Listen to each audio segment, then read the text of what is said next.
Hello and welcome to Techno India. मैं हूं अतार हाशमी और आप देख रहे हैं टेक्नो ट्रेनिंग इंस्टीट्यूट। ये टेक्नो इंडिया का ही एक ब्रांच है। तो आज मैं आप सभी को बताने वाला हूं कि आप हेक्स प्रो 2 की सहायता से किसी ECM को कैसे एडिट कर सकते हैं।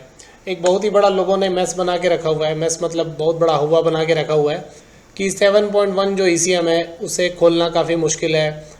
तो बिल्कुल भी मुश्किल नहीं है, मैं पहले से यहाँ पे खोल के रखा हुआ हूँ, इसे आप आराम से कर सकते हैं। दूसरी बात ये बहुत ही फेमस करके रखी है कि इसकी जो वायरिंग होती है वो काफ़ी कॉम्प्लिकेटेड होती है। तो आज हम भी देखेंगे कि ये कितनी कॉम्प्लिकेटेड होती है। उतनी भी ज़्यादा कॉम्प्लिकेटेड नहीं है, काफ़ी आसान है, आप बहुत आराम से कर सकते हैं। हेक्स प्रो 2 जो है वो काफ़ी हमारे ECM को सपोर्ट करता है। तो आज जिस ECM के बारे में हम बात कर रहे हैं ये महिंद्रा का ECM है जो TC277, इसका कोड है DCM 7.1 AP।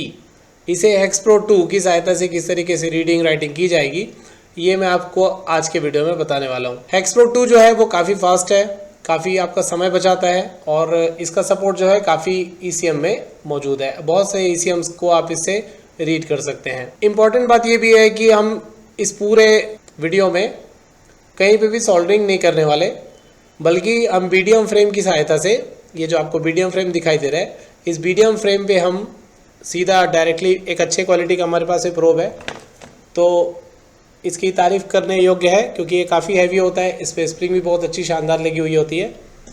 तो कई लोग इसे रिकमेंड नहीं करते लेकिन मैं रिकमेंड करूँगा क्योंकि आपको सोल्डरिंग से अगर बचना है, आप अगर सोल्डरिंग नहीं करना चाहते हैं तो आप इस प्रॉप की सहायता से इस काम को कर सकते हैं। तो सबसे पहले मैं आपको इसकी वायरिंग समझाऊंगा। वायरिंग समझाने के बाद मैं आपको इसे कनेक्ट करके दिखाऊंगा, कनेक्ट करके इसके डेटा को रीडिंग और राइटिंग करके दिखाऊंगा। तो चलिए वीडियो को शुरू करते हैं। ऑन स्क्रीन आप देखिए मैं इसे आपको चारों पिन से इस तरीके से ओपन कर लेना है। ये आपको क्लियर कट इस तरीके से व्यू देगा।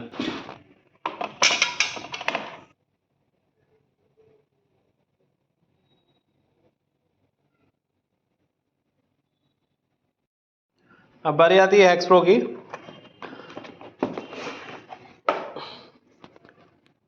ये आपका डिवाइस,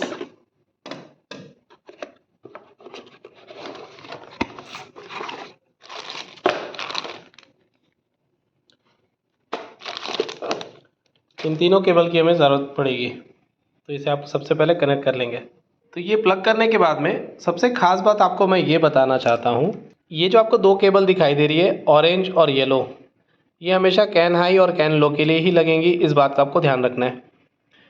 इस वायरिंग में जो हम करने वाले हैं 7.1 में हमें इन कलर्स की भी ज़रूरत पड़ने वाली है और एक येलो कलर की भी केबल हमें एक्स्ट्रा की ज़रूरत पड़ने वाली है। तो अब चूँकि इसमें नहीं दी हुई है तो इस पैकेट से आप इस केबल को निकाल लीजिए जो इसके D वाले ब्लॉक पे लगेगा। ये D ब्लॉक लिखा हुआ है, यहाँ पे केबल लगेगी। तो इस तरीके से आपको D ब्लॉक पे इसे लगा लेना है। अब देखिए यहाँ पे आपको येलो कलर की केबल भी मिल जाएगी, ग्रीन भी मिल जाएगी और जितनी केबल की आवश्यकता में यहाँ पे, जैसे यहाँ पे ये मैजेंटा कलर है, मैजेंटा तो नहीं हमको ज़रूरत पड़ेगी, पर ये जो ब्लू कलर आपको दिखाई दे रहा है ये ब्लू कलर है। तो ये मेरे हाथ पे जो दिख रहा है आपको ब्लू कलर है, इसे आपको इस तरीके से, अब सोल्डरिंग तो हम करने वाले नहीं हैं और इन्हें सब हमें प्रोब पे लगाना है। तो ये किस तरीके से लगेगी अब हम देखेंगे। तो ये जो चारों आपके प्रोब के पॉइंट्स हैं उसका क्लोजअप मैं आपको दिखा रहा हूँ। ये आता है आपका सबसे पहले, ये एक पॉइंट है, ये दूसरा और तीसरा पॉइंट है जिसमें D3 और D4 लिखा हुआ है और ये आपका D7 है। तो ये फिर से देखिए, सबसे पहला पॉइंट है आपका D6, फिर ये आपका है D3 और ये आपका D4 और ये आपका D7। तो यहाँ पे आपको ये चारों प्रोब्स को लगा देने हैं जैसा कि आपको डायग्राम में दिखाया गया है। अगला स्टेप आता है वायरिंग। तो आपको सबसे पहले इसमें जाना है महिंद्रा DCM 7.1 में।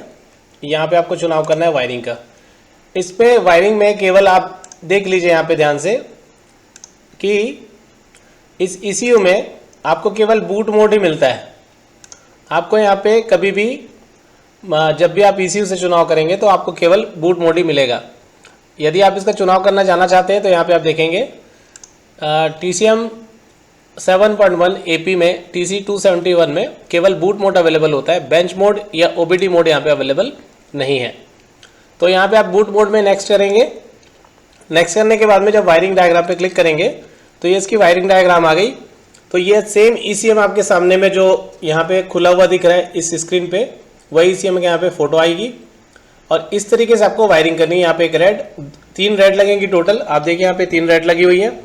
ECM अभी चूंकि उल्टे पोजीशन पे है, मतलब आप इसको टिल्ट करेंगे, उल्टा करेंगे तो आपको दिखेगा, जैसे कि ब्लैक यहाँ पे ऊपर में आपको दिख रहा है तो ये नीचे में है। ये चौथी केबल है और ये कैन हाई और कैन लो की केबल यहाँ पे देखिए, यहाँ पे पिन 80 जो है वो कैन लो की है और ये कैन हाई की है। तो इतनी जो 6 केबल्स है 1 2 3 4 5 और 6, ये केबल आपको यहाँ पे लगानी है।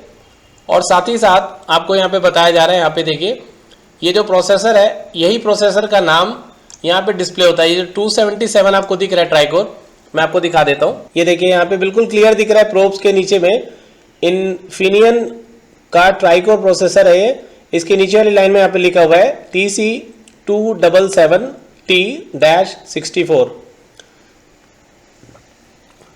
तो बिना किसी गलती के आपको ये काम करना है। अब आप यहाँ पे वायरिंग में देखेंगे कि हम जब नीचे जाएंगे तो हमको यहाँ पे ये जो प्रोब्स की पोजीशन है, आप नॉर्मली लोग क्या करते हैं, इसमें सोल्डरिंग करते हैं। तो ये चूंकि इतनी छोटी होती है जगह कि यहाँ पे आपको सोल्डरिंग करने में अच्छी खासी मशक्कत करनी पड़ सकती है, प्रॉब्लम हो सकती है। तो आप एक अच्छे BDM फ्रेम का इस्तेमाल करें। तो आपने यहाँ पे प्रोब लगा लिया, ये अच्छी क्वालिटी का प्रोब है। प्रोब लगाने के बाद में आपने वायरिंग कर ली। अब जो लास्ट स्टेप है वो है हेक्स प्रोब 2 की सहायता से आपके जो ECM का डेटा है 7.1 AP, इसे हम पढ़ेंगे। आपको यहाँ पे चुनना है बाई ECU और ये 7.1, ये पहले भी आप वायरिंग में देख चुके हैं। हमने पहले वायरिंग देखी थी इसकी, अब हम इसमें सीधा रीडिंग में क्लिक करेंगे। रीड पे क्लिक करने के साथ कुछ ही सेकंड्स में यहाँ पे जो रीडिंग है प्रोसेस है वो स्टार्ट हो जाएगी। और आप यहाँ पे देख सकते हैं स्क्रीन में ये हेक्स प्रोब की लाइट, ये वाली लाइट, ये वाली तीसरी नंबर की लाइट, ये सभी चालू हो चुकी हैं। और देखिए कितनी स्पीड से हेक्स प्रोब 2 जो है वो काम करता है। यहाँ पे इसका नाम आ गया Mahindra DCM 7.1 AP internal flash. आप इसे सेव करके रख सकते हैं। सेव हो गई फाइल। अगर आपको इंटरनल EEPROM भी पढ़ना है तो आप इस पर क्लिक करिए और रीड बटन पे दबाइए। ये प्रोसेस जो है दूसरी बार स्टार्ट होगी और ये फिर से पूरा रोम को पढ़ेगा। अब रोम की फाइल छोटी होती तो इसने जल्दी जल्दी इसको पढ़ दिया। इसे भी आप सेव कर लीजिए।